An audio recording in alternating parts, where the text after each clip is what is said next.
They told me to sit this one out. That I couldn't afford to be part of the family vacation. But when I discovered they secretly used my credit card to fund their luxury getaway, without asking, I didn't explode. I simply stayed behind. And did something I never had the courage to do before. I walked away. Hi, I'm Abigail, and this is the story of how I stopped being the family's silent safety net and started becoming my own person. What began with 4 stolen plane tickets unraveled years of secrets, betrayal, and a truth I could no longer ignore. If you've ever been used, overlooked, or made to feel like your worth only comes from what you give, this story is for you. At ErasedMe, we share real stories of standing up, letting go, and rewriting the rules of love and loyalty. Subscribe if you believe that silence doesn't always mean surrender. Sometimes, it's the start of freedom. Flights are down to $200 each, my mom announced over speakerphone, her tone casual, almost cheerful. If you can't afford it, just stay behind. I was still in my scrubs, fresh off a 12-hour shift in the ER, my hands sore from resetting a teenager's dislocated shoulder and my brain foggy from too much caffeine and too little sleep. Her words didn't sting at first, they landed like a dull echo, as if I'd heard them before. Because I had. Too many times. I mumbled something like okay, got it, and hung up. I didn't argue. I didn't cry. I just sat down at my kitchen counter and stared at the blinking cursor on my cracked phone screen. Then, as if the universe wanted to twist the knife a little deeper, my banking app pinged.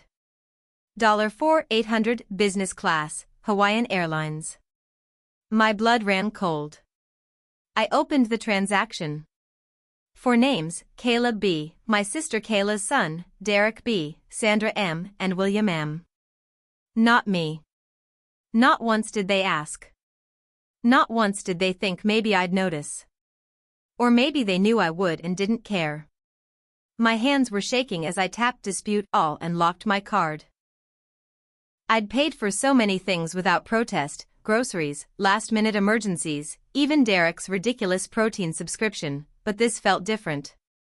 This was a decision made without me, using money I hadn't offered, for a trip I wasn't invited on. 10 minutes later, a message lit up my phone. Kayla, why is nothing paid for? We're at check-in.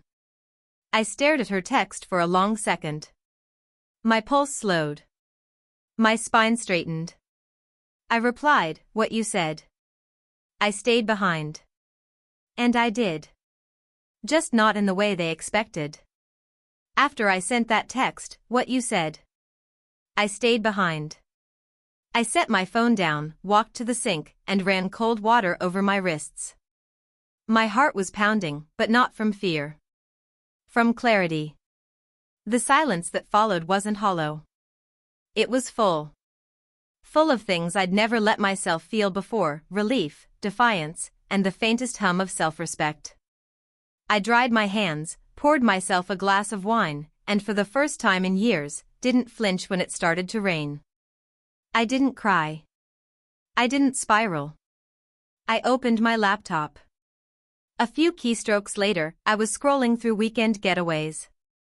Not luxury resorts or 5-star spas, just something simple. Somewhere I could breathe. Somewhere that didn't smell like antiseptic and passive-aggressive guilt. I found a tiny A-frame cabin up north, nestled near a quiet lake. The kind of place where no one knocks unless they're offering fresh coffee or firewood. I booked it. 2 nights, no guests, no signal. I packed light, 1 duffel bag, a paperback I hadn't had time to touch in months, and a sweater that still smelled like lavender detergent. By morning, I was on the road.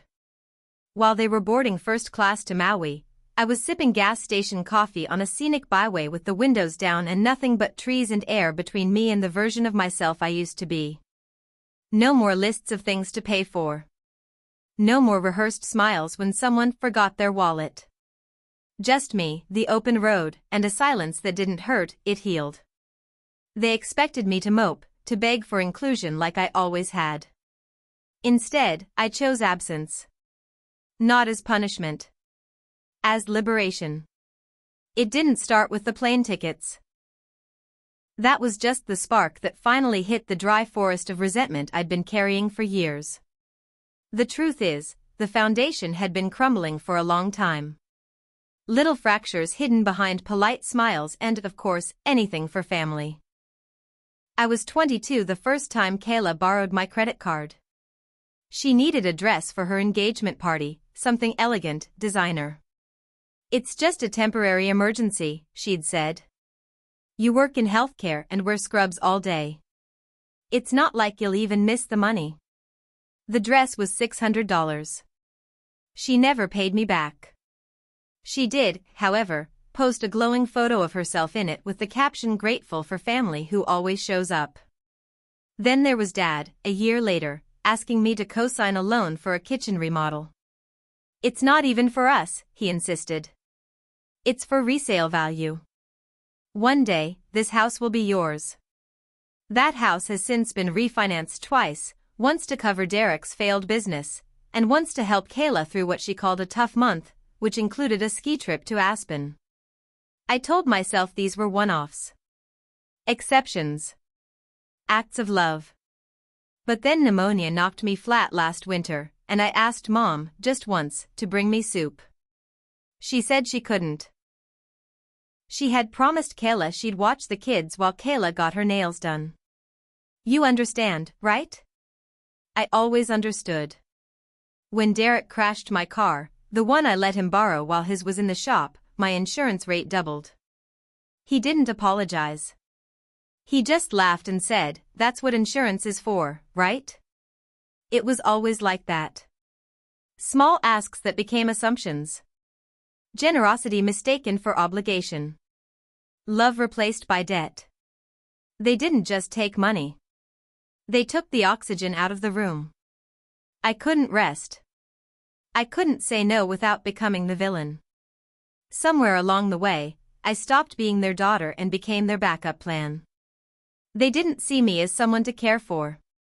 They saw me as someone to count on. Not emotionally. Financially. And I let them. Until the day I didn't. A few days after the canceled flights, Dad showed up at my apartment. No warning. No appointment. Just the sound of his knuckles hitting the door like he still had a key. I didn't answer. He knocked again, louder, more insistent this time. "Abigail," he called through the door, his voice somewhere between annoyed and offended. "We need to talk." I stood in my hallway, just out of view, listening to the silence settle between each knock. I could hear him breathing through the crack. 7 minutes. I timed it. Then he left. That evening, Mom left a voicemail. Her voice trembled, not with sadness, but with the performance of sadness. "You really hurt your father today," she said. "He flew back early just to speak to you. After everything we've done for you." That line hit me like cold steel. "Done for me?" I replayed the message. Not for sentiment. For evidence. Later that night, Kayla texted. "You can't punish the whole family over a misunderstanding."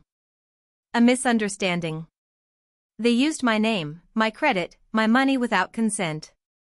And when I set a boundary, I became the problem. No one asked if I was okay. No one apologized.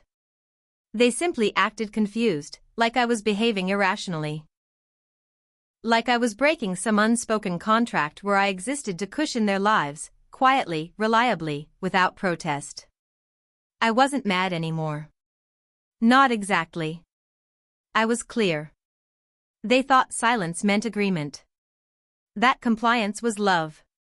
But I had spent years mistaking self-sacrifice for loyalty. And now I saw it for what it was, manipulation dressed as tradition. A cycle where the one who gives the most is always asked to give more. I wasn't going to explain myself again. They'd spent years draining me and calling it love. And I had finally stopped believing them. I sat at my desk that night, the glow of my laptop illuminating a room that felt both too quiet and too full. My hands hovered over the keyboard. This wasn't an email. This wasn't a rant. This was an invoice. I pulled up an old spreadsheet I'd started months ago, back when I thought keeping track might someday help me feel in control. Each line item told a story, a moment I'd swallowed instead of confronted. $600, Kayla's engagement party dress. Just this once, she said. She wore it to 2 weddings and a charity gala. $2,500, the loan when Derek lost his job. No repayment plan. No thanks. $800, Dad's out-of-pocket MRI deductible. The day he refused to go to urgent care until I insisted and paid on the spot. $420, groceries I covered after Mom forgot her Venmo password for 3 months. $4,800, for business class tickets charged to my card without permission. $150, late payment fees from that same unauthorized charge. Total, $9,270. Emotional interest, unquantifiable. I added one final note at the bottom. As of July 1st, I will no longer be financially supporting the family. Full reimbursement is expected within 30 business days. Unauthorized charges will be reported to my credit provider. No future financial interaction will be permitted. I attached the spreadsheet as a PDF, labeled it Outstanding Balance, and sent it to the family group chat. The response was immediate. Kayla, are you serious? Who sends an invoice to their own family? Mom, this is hurtful and unnecessary. Abigail, you're escalating things. Dad, we raised you better than this. That line stopped me cold. Raised me? I opened a new message. Calm fingers. Clear mind. You didn't raise me. I raised myself, between shifts, bills, and being your safety net. I let it happen. But not anymore. Then I blocked Kayla. I left Mom and Dad unblocked, not out of mercy, but curiosity. I wanted to see just how far they'd go to maintain the delusion. Turns out, pretty far. The next day, they were back. Same condo hallway. Same knocking. But this time, I didn't move. I didn't explain. And for the first time in my life, my silence wasn't submission. It was closure in progress. 3 days after I sent the invoice, I received a message that made me sit up straight. Marissa.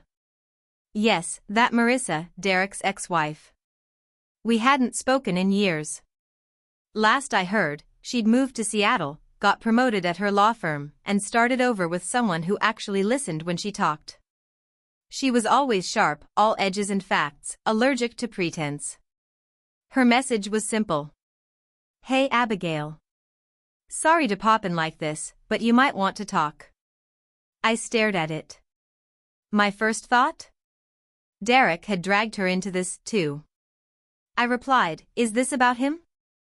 She sent back a thumbs up emoji and a PDF file titled Joint Account Activity, read this. I hesitated for a second. Then opened it. What followed was 46 pages of screenshots, wire transfers, credit card withdrawals, and email exchanges between Derek and my parents. The account? A family emergency fund, one I never knew existed but apparently had my name attached to as a backup signer. Derek had been bleeding it dry for months, crypto schemes, casino charges, even wellness retreats in Arizona that looked suspiciously like luxury spas. Worse, Mom and Dad knew. One email from Mom to Marissa begged her to keep quiet. Abigail doesn't need to know. We'll fix this. Dad chimed in later, let's not panic. We'll get Derek back on track. They weren't just taking from me. They were protecting him, even if it meant watching me drown. I called Marissa instantly. She picked up on the second ring. I wasn't sure you'd talk to me, she said. But I couldn't keep watching from the sidelines. They used you, Abigail.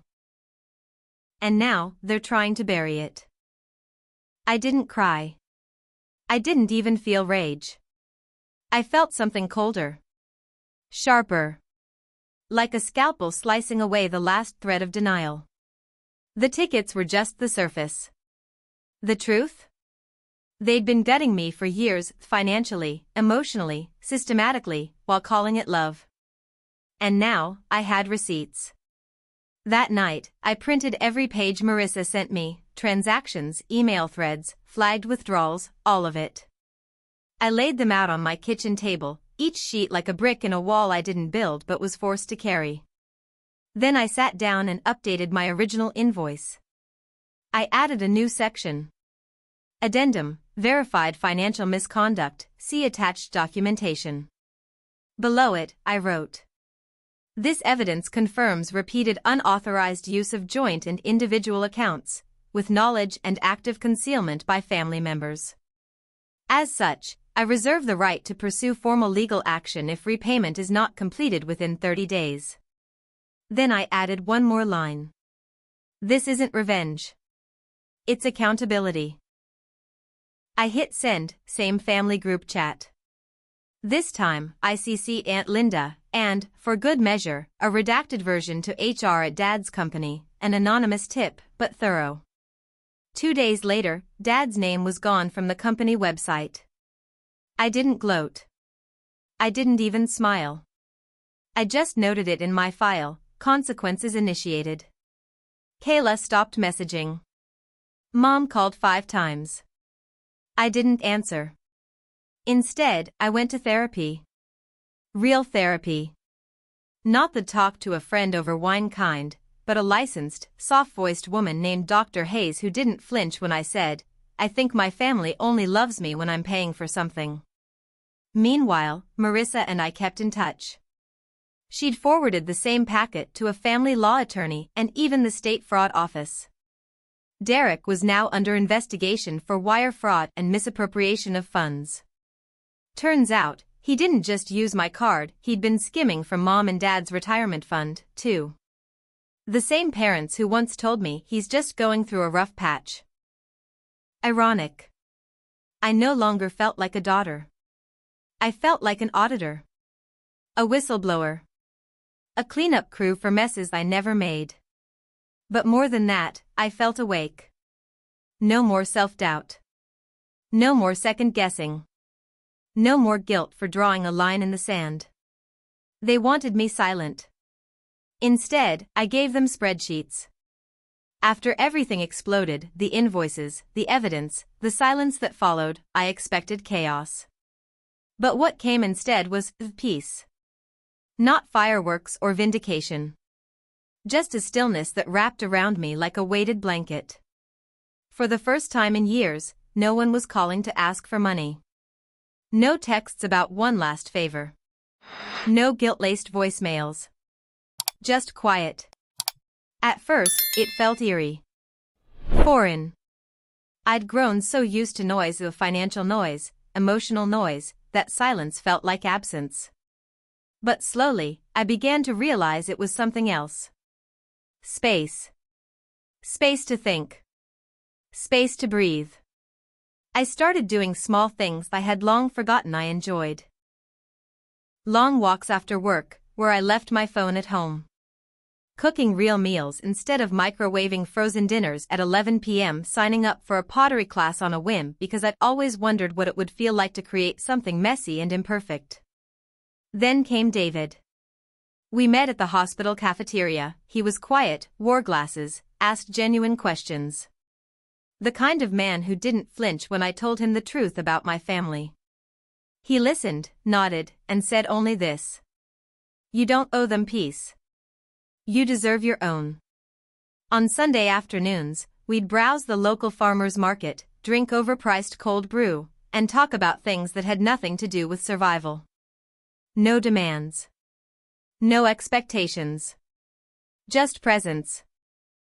I still had the check from my mother, $7,870, no note, just that number in stiff black ink. I hadn't cashed it yet. Instead, I pinned it to my corkboard above my desk, right next to a quote I found in a used bookstore. You are not required to set yourself on fire to keep others warm. And just like that, I started to feel human again. Not useful. Not reliable. Not generous. Just me. It happened on a Tuesday morning I almost skipped. I was tired, halfway through a long week, and debating whether a $6 espresso was really worth it. I grabbed my hoodie, earbuds in, head low. Just as I stepped into the quiet corner cafe downtown, a voice broke through the hum of grinders and jazz music. Abigail. I froze. I knew that voice. I hadn't heard it in weeks, but my body remembered before my brain did. I looked up. There she was, my mother. Smaller than I remembered. Not just in height, but in presence. Her clothes looked familiar, like she'd borrowed them from the version of herself who used to be in control. "Can we sit?" she asked, already pulling out a chair. We sat. She talked first. Not with apologies, but with half-rewritten memories. We were just trying to hold things together. We didn't realize how much you were carrying. If we could go back. But there was no we were wrong. No, I'm sorry. Just theater. Soft words and emotional dress rehearsals. Then came the inevitable. Do you hate us now? I sipped my coffee. Calm. No, I said. But I don't owe you anything anymore. She blinked like the words had wind behind them. But we're family, she said, as if that were still currency. That's not an argument, I replied. That's an excuse. She reached into her purse and handed me an envelope. Then she stood. I hope you'll come back to us someday. I looked at her for a long moment. Then said softly. I already did. To tell you I'm not coming back. When she left, I opened the envelope. It was a check. $7,870. No note. Just numbers, stiff and silent. I didn't cash it. Not yet. The check stayed pinned above my desk for 3 weeks. I looked at it every morning, $7,870 in neat, machine-printed font. The exact price, apparently, of a conscience. Of silence. Of a return to the role they missed, the dependable daughter, the quiet provider. But I had already resigned from that job. Instead of cashing it, I donated the full amount, every cent. To a scholarship fund for nursing students who supported their families while in school. Girls like I had been, exhausted, overlooked, expected to save everyone while drowning silently. That money wouldn't buy forgiveness. But maybe, in someone else's hands, it could plant freedom. In the months that followed, I grew. Not dramatically. Not loudly. But steadily. David and I moved into a small townhouse on the edge of town, sunny kitchen, creaky floors, a window that overlooked a maple tree I named Margaret for no reason at all. I cooked on Sundays, planted herbs, and finally bought a bookshelf I didn't have to assemble alone. Sometimes, I still get voicemails. Sometimes, Mom sends birthday cards signed only, "Still your mother." Sometimes, Kayla emails lines like, "I miss how things used to be." But I don't reply. Because I don't miss that version of me. I used to think love meant sacrifice. That being the good one meant bleeding quietly while others celebrated. But now I know. Love without boundaries isn't love. It's erosion. And I am not here to disappear for anyone's comfort. So here's what I've left behind: the guilt, the debt, the myth that family excuses everything. And here's what I've kept: my life. It's imperfect, quiet, sometimes lonely, but fully, wholly mine. The door I closed? It's still shut. Only now, the key is in my pocket. And it's staying there. Some stories don't end with dramatic confrontations or tearful reunions. Sometimes, the most powerful ending is quiet, a door closed, a boundary drawn, and a woman finally choosing herself. Abigail's story isn't about revenge. It's about awakening. It's about the courage to see through the fog of family obligation and finally say, enough. For years, she was the loyal one, the reliable one, the one who sacrificed so others could soar. But loyalty without respect becomes servitude. And sacrifice without reciprocity becomes erasure. It takes courage to break a cycle that everyone else calls normal. It takes strength to walk away from people who raised you, but never really saw you. Abigail didn't become cold, she became clear. She didn't stop loving, she stopped tolerating. She chose truth over comfort, healing over performance, and peace over approval. In choosing herself, she didn't abandon her family, she stopped abandoning herself. Her story reminds us that love should never cost your identity, that being the good one is not a life sentence to silence and suffering. It reminds us that you are allowed to rewrite the rules of love, even if it means letting go of those who refuse to play fair. The truth is this. You are not selfish for saying no. You are not cruel for drawing a line. You are not broken for walking away. Because love without boundaries isn't love, it's control. And forgiveness doesn't always mean re-entry.